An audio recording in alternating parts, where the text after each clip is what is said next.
करें और इस अवसर का लाभ उठाएं। सूचना एवं जनसंपर्क विभाग झारखंड सरकार द्वारा जनहित में जारी। कालाजार संक्रमित बालू मक्खी के काटने से फैलने वाला रोग है। कालाजार से बचाव के लिए वर्ष में 2 बार बिल्कुल मुफ्त किए जाने वाले कीटनाशी का छिड़काव अपने घर के अंदर सभी कमरों की दीवारों और पशुशाला में जरूर कराएं। बालू मक्खियाँ घर के अंदर नम दीवारों में बनी दरारों तथा पशुशाला की नमी वाले स्थानों में पनपती है। कालाजार प्रभावित जिले दुमका, गोड्डा, पाकुड़, साहिबगंज में कीटनाशी का छिड़काव आपके गांव में किया जा रहा है। याद रखें, छिड़काव में एक भी घर, एक भी कमरा ना छूटे। 15 दिनों से बुखार हो या चमड़े पर लाल या सफेद धब्बे या गांठें हो तो अपने गाँव की सहिया या घर आए छिड़काव कर्मियों को बताएं अथवा सरकारी स्वास्थ्य केंद्र में जाएं। सभी सरकारी स्वास्थ्य केंद्र में कालाजार की जांच और उपचार की सुविधा बिल्कुल मुफ्त उपलब्ध है।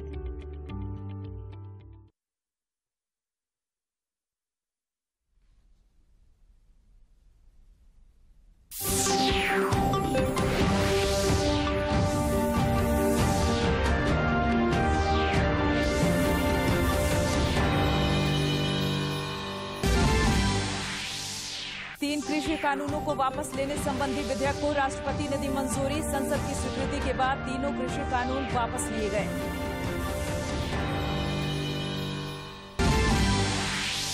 कोरोना के नए वेरिएंट ओमिक्रॉन को लेकर झारखंड समेत देश भर में विशेष सतर्कता। अंतर्राष्ट्रीय उड़ान सेवाएं फिर शुरू करने की तिथि के निर्णय पर उचित समय पर होगा फैसला। झारखंड सरकार ने गौशालाओं को पशुओं के आहार के लिए 100 रुपये प्रति पशु प्रतिदिन देने का लिया निर्णय।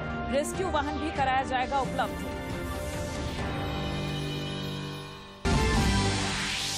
और आपके अधिकार आपकी सरकार आपके द्वार कार्यक्रम के तहत राज्य भर में लगाए जा रहे शिविर, शिकायतों और समस्याओं का हो रहा त्वरित निदान।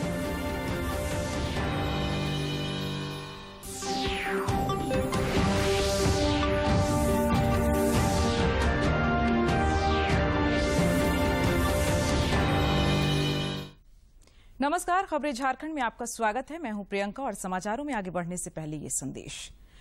देश ने कोविड टीकाकरण अभियान के अंतर्गत 100 करोड़ टीके लगाने का लक्ष्य हासिल कर इतिहास रच दिया है। इस महत्वपूर्ण कार्य में योगदान करने वाले चिकित्सकों, नर्सों और अन्य स्वास्थ्य कर्मियों का दूरदर्शन अभिनंदन करता है। इसके साथ ही हम आपको सतर्क भी करना चाहते हैं कि कोविड अभी समाप्त नहीं हुआ है। आप सभी से हमारी अपील है कि यथाशीघ्र दोनों टीके लगवाएं और अन्य लोगों को भी टीके लगवाने के लिए प्रेरित करें। मास्क लगाएं और 2 गज की सुरक्षित दूरी बनाए रखें। बार बार हाथ धोएं और चेहरा साफ रखें। कोविड से संबंधित जानकारी और मार्गदर्शन के लिए राष्ट्रीय हेल्पलाइन काम कर रही हैं। इनके नंबर हैं 011-2397-8046 और 1075। इसके अलावा राज्य हेल्पलाइन नंबर 104 डायल कर समस्या का त्वरित समाधान लिया जा सकता है। और अब समाचार विस्तार से। राष्ट्रपति रामनाथ कोविंद ने तीनों कृषि कानूनों को वापस लेने वाले विधेयक को मंजूरी दे दी है। केंद्र सरकार ने इसे अधिसूचित कर दिया है। संसद के दोनों सदनों ने 29 नवंबर को विधेयक को पारित कर दिया था। राष्ट्रपति की मंजूरी के साथ ही औपचारिक तौर पर तीनों कृषि कानून अब निरस्त हो गए हैं। शीतकालीन सत्र के पहले दिन सोमवार को लोकसभा और राज्यसभा ने कृषि कानून को वापस लेने वाले बिल को मंजूरी दी थी। सोमवार को कृषि एवं किसान कल्याण मंत्री नरेंद्र सिंह तोमर ने 3 कृषि कानूनों को निरस्त करने संबंधी कृषि विधि निरसन विधेयक 2021 लोकसभा में पेश किया था। प्रधानमंत्री नरेंद्र मोदी ने गुरु पूर्णिमा के दिन इन कानूनों की वापसी का वायदा किया था।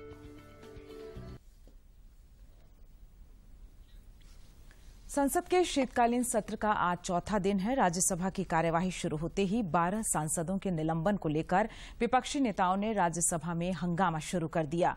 ये लोग निलंबन वापस लेने की मांग कर रहे हैं। विपक्ष के शोर शराबे के कारण राज्यसभा की कार्यवाही दोपहर 12 बजे तक के लिए स्थगित कर दी गई। हालांकि लोकसभा की कार्यवाही जारी रही। कोरोना के नए वेरिएंट ओमिक्रॉन को लेकर झारखंड समेत देश भर में विशेष सतर्कता बरती जा रही है। एक रिपोर्ट। 3,475 यात्रियों की स्क्रीनिंग के बाद 6 लोगों में कोविड-19 महामारी का लक्षण मिला है। कोरोना संक्रमित पाए गए लोगों के नमूने जीनोम सीक्वेंसिंग के लिए भेज दिए गए हैं। इसके साथ ही उनकी कॉन्टैक्ट ट्रेसिंग भी की जा रही है। नागर विमानन महानिदेशालय ने कहा है कि वह अंतर्राष्ट्रीय उड़ान सेवाएं फिर शुरू करने पर उचित समय पर अधिसूचना जारी करेगा। निदेशालय ने कहा है कि कोविड के नए वेरिएंट के मद्देनजर स्थिति का आकलन किया जा रहा है। केंद्र सरकार ने हाल ही में अंतर्राष्ट्रीय उड़ान सेवाएं इस महीने की 15 तारीख से दोबारा शुरू करने का फैसला किया था।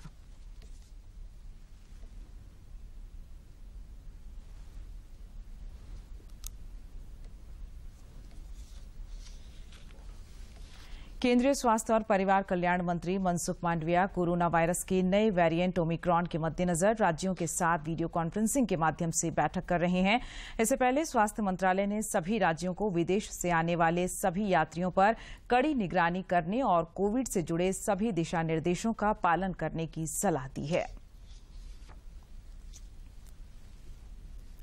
विश्व स्वास्थ्य संगठन WHO ने कहा है कि अब तक 23 देशों में कोरोना के नए वेरिएंट ओमिक्रॉन के मामले सामने आए हैं। WHO के प्रमुख टेड्रोस अधनोम ने यह भी आशंका जताई है कि यह वेरिएंट अभी कहीं ज्यादा देशों में फैलेगा।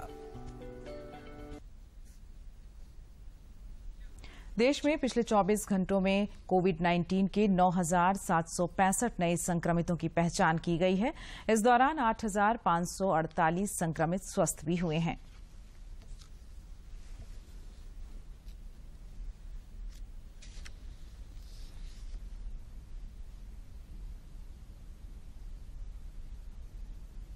इधर झारखंड में पिछले 24 घंटे के दौरान 12 नए कोरोना संक्रमित मरीज मिले हैं, जबकि इससे अधिक 16 मरीजों के स्वस्थ होने पर उन्हें अस्पताल से छुट्टी दे दी गई है।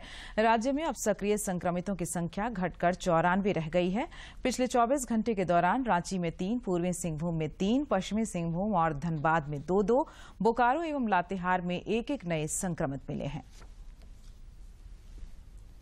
देश में कोरोना के खिलाफ जारी जंग में टीकाकरण अभियान तेज गति से चल रहा है। केंद्रीय स्वास्थ्य मंत्रालय के अनुसार राष्ट्रव्यापी टीकाकरण अभियान के अंतर्गत अब तक 124 करोड़ 96 लाख से अधिक कोविड रोधी टीके लगाए जा चुके हैं।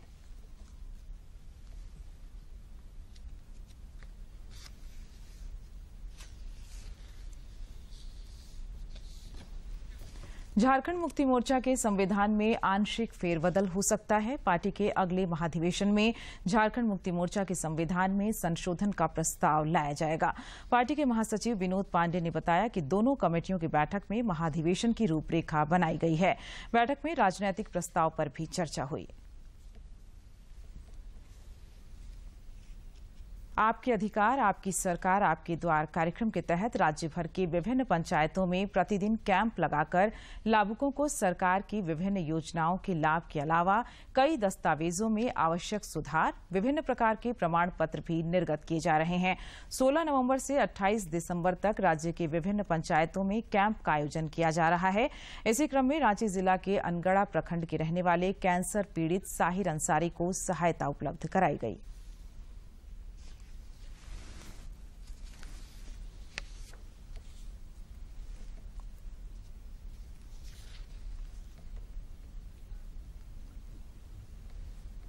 सरकार मुख्यमंत्री हेमंत सोरेन जी को और अंचल अधिकारी और अंचल निरीक्षक को बहुत बहुत धन्यवाद कहना चाहता हूं, क्योंकि सर ये जो मुझे सर्टिफिकेट आय प्रमाण पत्र मिली है, ये हमें अंचल अधिकारी और अंचल निरीक्षक आधे घंटे के अंदर में ये मुझे बना के दिए हैं। आपके अधिकार आपकी सरकार आपके द्वार कार्यक्रम के तहत रांची के 7 प्रखंडों के 9 पंचायतों में शिविर लगाकर आम नागरिकों से प्राप्त आवेदनों का ऑन द स्पॉट निष्पादन किया गया। इस दौरान लोगों को सरकार की जन कल्याणकारी योजनाओं की भी जानकारी दी गई। नामकुम प्रखंड के बंधुआ पंचायत में लगाए गए शिविर में बलराम स्वांसी को श्रम कार्ड उपलब्ध कराया गया। इसमें मैंने श्रमिक कार्ड के लिए आवेदन दिया था। देने के बाद मुझे श्रमिक कार्ड बन के तैयार हो गया और जितने भी पदाधिकारी है और मुख्यमंत्री को मेरे तरफ से बहुत बहुत धन्यवाद। इसी पंचायत में कई वृद्ध जनों का वृद्धा पेंशन कुछ ही मिनटों में स्वीकृत किया गया।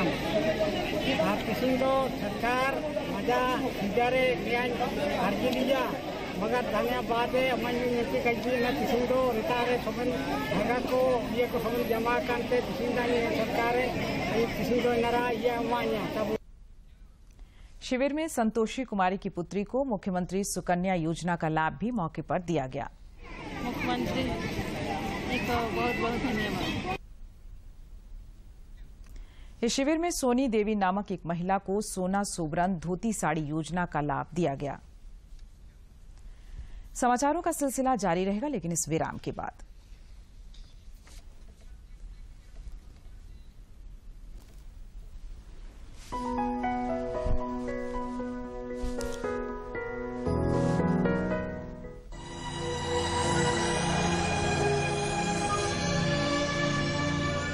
अरे कहाँ जा रहे हो तुम लोग? अस्पताल। अरे तो फिर इसकी क्या जरूरत है? ममता वाहन क्यों नहीं बुलाते? ममता वाहन? हाँ, अरे सूचित करने की देर है। प्रसव पीड़ा से पीड़ित माता के लिए वाहन तुरंत दौड़ा आएगा और इसे तुरंत प्राथमिक स्वास्थ्य केंद्र पहुंचाएगा और अगर जरूरत पड़ी तो बड़े अस्पताल भी ले जाएगा और प्रसव के बाद सुरक्षित वापस घर पहुंचाएगा और वो भी बिल्कुल निःशुल्क। ऐसा? हाँ। ममता वाहन से सदा तत्पर, बढ़कर लें खोज खबर। झारखंड सरकार आएगी आपके द्वार।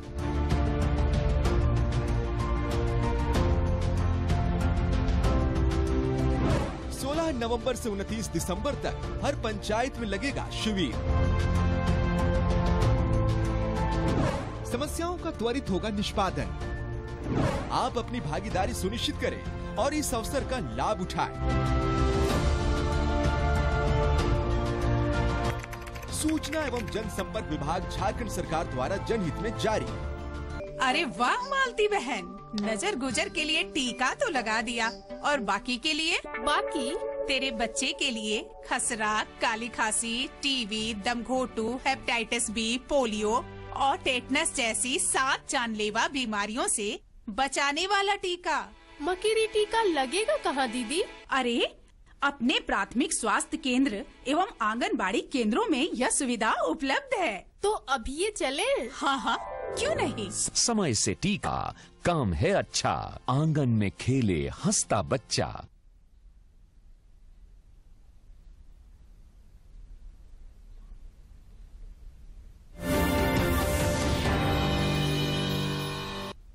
खबरें झारखंड में आपका फिर स्वागत है। राज्य सरकार ने पशुओं की देखभाल और उनके संरक्षण के मामले में एक बड़ा फैसला लेते हुए गौशालाओं में पशुओं के आहार के लिए 100 रुपये प्रति पशु प्रतिदिन देने का निर्णय लिया है। पहले यह राशि 50 रुपये प्रति पशु प्रतिदिन 6 महीने तक के लिए दी जाती थी। कृषि मंत्री बादल ने कल रांची में राज्य जीव जंतु कल्याण बोर्ड की बैठक के बाद यह जानकारी दी। उन्होंने कहा कि राज्य की गौशालाओं को और अधिक सुदृढ़ किया जाएगा। कृषि मंत्री ने बताया कि राज्य के 21 निबंधित गौशालाओं में 10 गौशालाओं को रेस्क्यू वाहन देने का निर्णय लिया गया है ताकि लावारिस पशुओं का आसानी से रेस्क्यू किया जा सके। और अब कुछ खबर राज्य के विभिन्न जिलों से।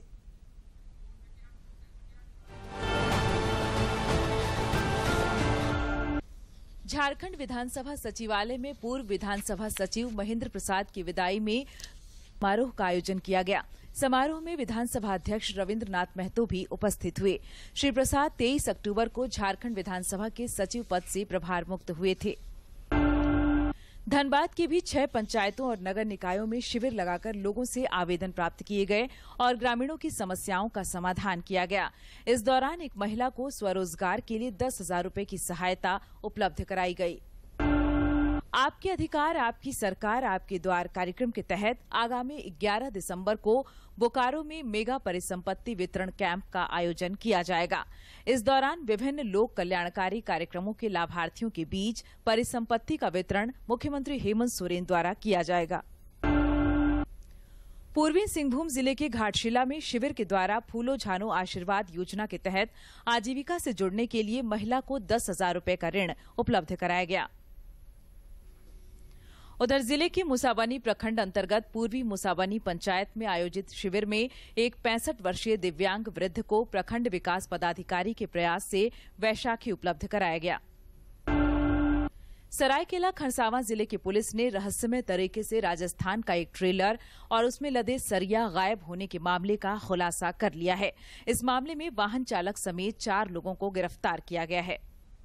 शुरू में ट्रक के ट्रेलर को मालिक को शक हुआ कि शायद ट्रक के चालक का अपहरण हो गया और ट्रक में जो सामान था खरीदा था उसको लूट लिया गया। मानगो थाना क्षेत्र निवासी अरविंद हत्याकांड का खुलासा करते हुए पुलिस ने 2 अपराधियों को गिरफ्तार करने में सफलता हासिल की है। पुलिस ने गिरफ्तार अपराधियों के पास से घटना में प्रयुक्त एक चाकू, मोबाइल फोन और मोटरसाइकिल भी बरामद किया है। एक शख्स को जो है चाकू मारकर जख्मी करने का सूचना प्राप्त होने के बाद तुरंत पुलिस वहां पर पहुंची। पहुंचने के बाद वहां का भीड़ के द्वारा पकड़ के रखे गए 2 व्यक्ति को पुलिस ने पूछताछ किया। पूछताछ करने के बाद उनको एमजीएम हॉस्पिटल में एडमिट कराया। देवघर के उपायुक्त मंजूनाथ भजंत्री की अध्यक्षता में देवघर प्रखंड के शंकरी पंचायत के लकड़ा गांव में कृषि पाठशाला का आयोजन किया गया। इस दौरान उपायुक्त ने ग्रामीण महिलाओं द्वारा बटन मशरूम उत्पादन को लेकर किए जा रहे कार्यों का निरीक्षण किया। साथ ही ग्रामीण महिलाओं द्वारा किए जा रहे कार्यों की सराहना करते हुए इस दिशा में गांव की और भी महिलाओं को जोड़ते हुए बेहतर करने की बात कही। रांची के नामकुम थाना क्षेत्र से पुलिस ने एक कार से 9 ग्राम गांजा बरामद किया है। हालांकि गांजा तस्कर पुलिस को चकमा देकर फरार हो गए। पुलिस ने कार को जब्त कर लिया है। बोकारो यातायात पुलिस ने ई चालान सेवा की शुरुआत की है। इसके लिए यातायात पुलिस को 10 ई पोस मशीन दिया गया है। पुलिस अब चालान बुक की बजाय ई डिवाइस मशीन से एमवी एक्ट में चालान बनाएगी। जिले में यातायात व्यवस्था को सुदृढ़ करने के लिए यह बदलाव किया गया है।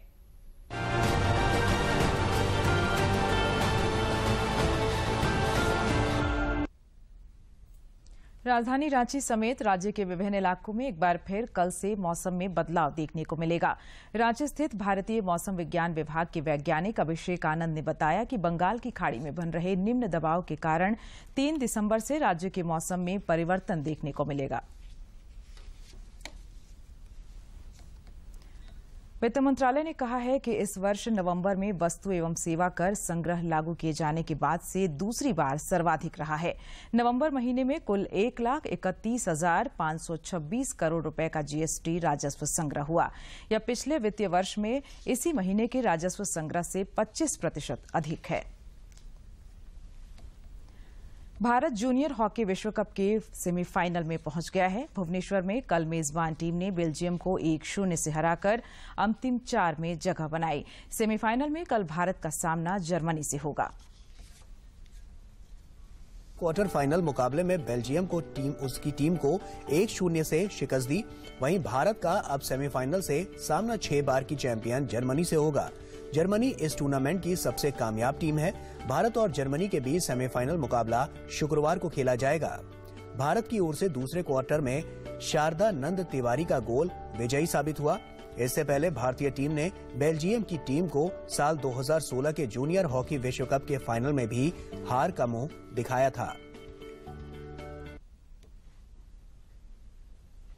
दूरदर्शन झारखंड पर पल पल की खबरों से जुड़े रहने के लिए आप हमारे social media platform Twitter, Facebook और यूट्यूब से जुड़ सकते हैं, क्योंकि खबरों से जितना बाखबर रहना जरूरी है उससे ज्यादा जरूरी है सटीक, संतुलित और निष्पक्ष समाचार।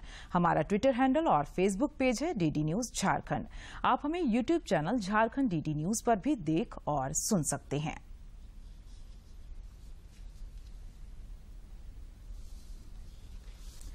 आजादी का सफर की आज की कड़ी में जानिए तेलंगाना के स्वतंत्रता सेनानी डॉक्टर मैरी चिन्ना रेड्डी और गणेश चंदावरकर की वीर गाथा की कहानी।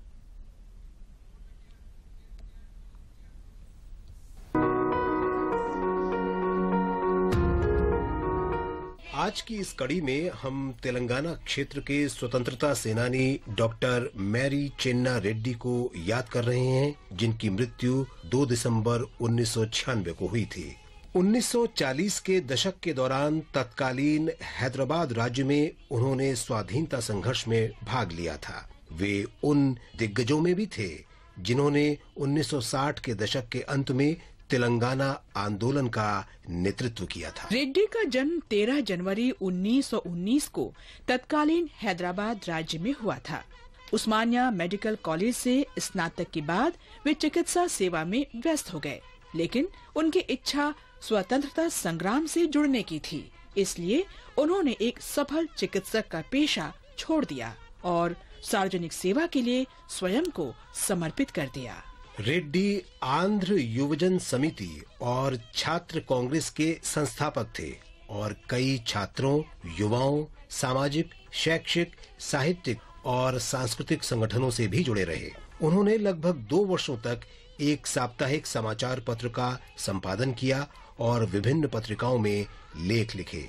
1942 में उन्हें आंध्र महासभा का महासचिव चुना गया। रेड्डी महात्मा गांधी के अहिंसक प्रतिरोध के तरीकों में दृढ़ विश्वास रखते थे। स्वतंत्रता के बाद रेड्डी 2 बार आंध्र प्रदेश के मुख्यमंत्री रहे। उन्होंने उत्तर प्रदेश, पंजाब, राजस्थान और तमिलनाडु के राज्यपाल के रूप में भी काम किया। अलग तेलंगाना राज्य के आंदोलन में भी उन्होंने सक्रिय भूमिका निभाई और तत्कालीन लोकप्रिय तेलंगाना आंदोलन तेलंगाना प्रजा समिति के अध्यक्ष भी रहे। वे जीवन के अंतिम समय तक जनसेवा के अपने उद्देश्य के लिए प्रतिबद्ध रहे। हम इस महान राष्ट्रवादी स्वतंत्रता सेनानी को नमन करते हैं। हम मुंगी वीरैया और उनके साथियों को भी याद करते हैं, जो हैदराबाद की निजाम की सेना से लड़ते हुए 2 दिसंबर 1946 को शहीद हो गए थे। निजाम के सैनिकों ने किसान विद्रोहियों की तलाश में तेलंगाना के नलगोंडा के मल्ला रेड्डी गुडेम गांव पर छापा मारा था। मुंगी वीरैया 600 से अधिक ग्रामीणों के साथ इसका शांतिपूर्ण तरीके से प्रतिरोध कर रहे थे, लेकिन सैनिकों ने उन पर गोलियां चला दी, जिसमें वीरैया और कई अन्य किसानों की भी मृत्यु हो गई। हम इन सभी शहीदों को सलाम करते हैं।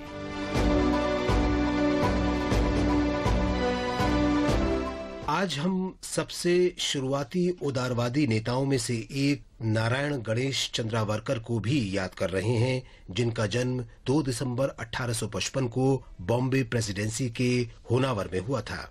1881 में उन्होंने कानून की डिग्री प्राप्त की। चंद्रावरकर इंग्लैंड में भारत के पक्ष में जनमत तैयार करने के लिए 3 सदस्यीय प्रतिनिधिमंडल के सदस्य के रूप में 1885 में लंदन गए।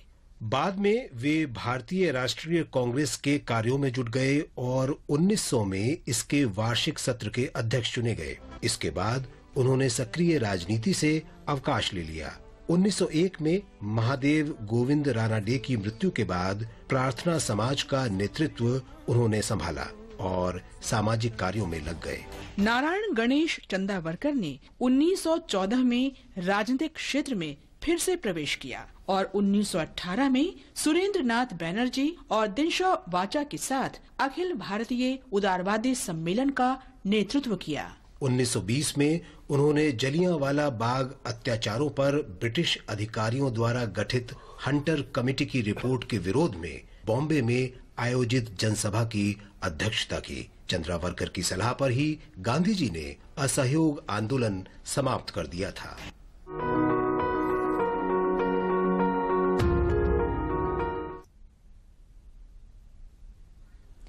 स्वतंत्र भारत में जंग आजादी की चर्चा हो या फिर देश में स्वतंत्रता संबंधित कोई समारोह हो, गढ़वा की धरती में जन्मे वीर शहीद नीलांबर और पीतांबर की चर्चा जरूर होती है।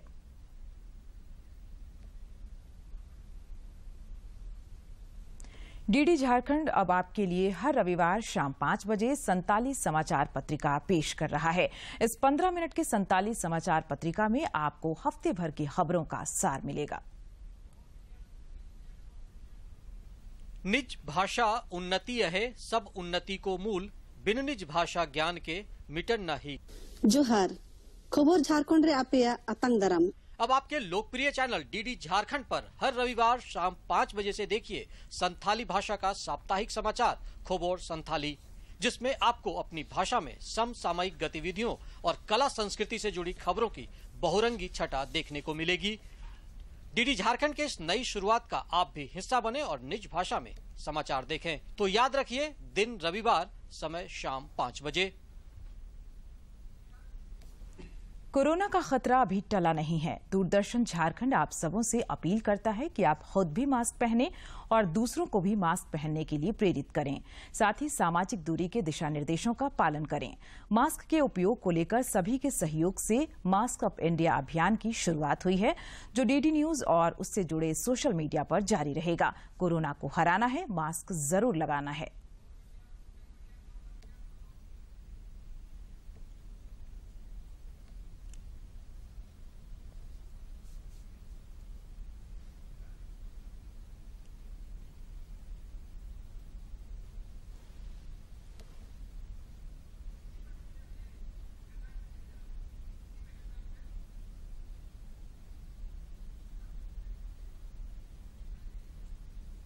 और अब अंत में मुख्य समाचार एक बार फिर।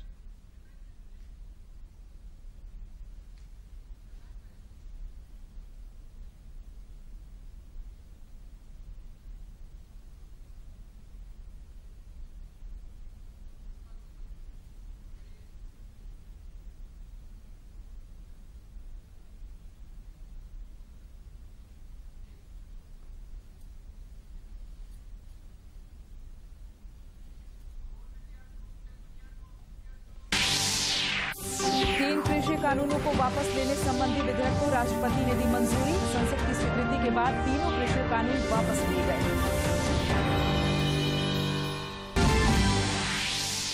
कोरोना के नए वेरिएंट ओमिक्रॉन को लेकर झारखंड समेत देश भर में विशेष सतर्कता। अंतर्राष्ट्रीय उड़ान सेवाएं फिर शुरू करने की तिथि के निर्णय पर उचित समय पर होगा फैसला।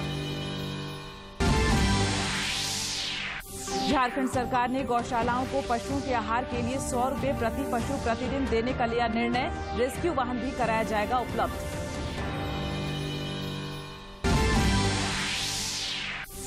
और आपके अधिकार आपकी सरकार आपके द्वार कार्यक्रम के तहत राज्य भर में लगाए जा रहे शिविर। शिकायतों और समस्याओं का हो रहा त्वरित निदान।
स्वस्थ भारत के आज के अंक में आप सभी का बहुत बहुत स्वागत है। नमस्कार। आज के इस अंक में भी कोरोना की चर्चा तो होगी ही होगी, क्योंकि ये बहुत ही जरूरी है, आप सभी समझते हैं। लेकिन विशेष रूप से जो आज हमारा कार्यक्रम आधारित होगा वो है विश्व एड्स दिवस पर। जी हाँ, हर साल हम 1 दिसंबर के दिन विश्व एड्स दिवस मनाते हैं। एड्स एक ऐसी समस्या है जिसके बारे में कहा जाता है कि इसकी भी कोई दवा नहीं है। इससे अगर बचना है तो बस सुरक्षा ही इसका बचाव है। और किस तरह से हम इसके लिए सुरक्षा करें, किन कारणों से एड्स की जैसी स्थिति उत्पन्न हो जाती है और हमें क्या क्या करना चाहिए, क्या नहीं करना चाहिए, ये तमाम जो ज़रूरी बातें हैं आज के इस कार्यक्रम के माध्यम से हम आपको देने की पूरी कोशिश करेंगे। और साथ ही साथ इस कोरोना काल में इस पर कैसे हम नियंत्रण कर सकते हैं, कैसे अपने आप को ठीक रख सकते हैं, इस पर भी चर्चा करेंगे। आपको बता दें कि आज इन तमाम जानकारियों के साथ हमारे स्टूडियो में मौजूद हैं डॉक्टर देवाशीष चक्रवर्ती, जो कि उप निदेशक हैं झारखंड राज्य एड्स नियंत्रण समिति में। तो डॉक्टर साहब, आपका बहुत बहुत स्वागत हमारे कार्यक्रम में। नमस्कार सर। नमस्कार सर। हम सभी जानते हैं कि 1 दिसंबर के दिन हर वर्ष हम लोग विश्व एड्स दिवस मनाते हैं और हर बार कुछ न कुछ थीम के साथ हम इसे मनाते हैं। सबसे पहले आपसे हम ये जानना चाहेंगे कि हम लोग इस दिवस को आखिर मनाते क्यों हैं और फिर इस बार का क्या थीम है। बहुत अच्छा आपने जानने की कोशिश की और मैं बतला देना चाहता हूँ कि 1 दिसंबर विश्व एड्स दिवस जो पूरे विश्व में मनाया जाता है, जिसमें भारतवर्ष भी है, हम कुछ ना कुछ थीम लेकर उसको आगे बढ़ते हैं। इस बार का जो थीम है वो यूएन एड्स का थीम दिया जाता है, जो भारत उसको अडॉप्ट करती है, नेशनल एड्स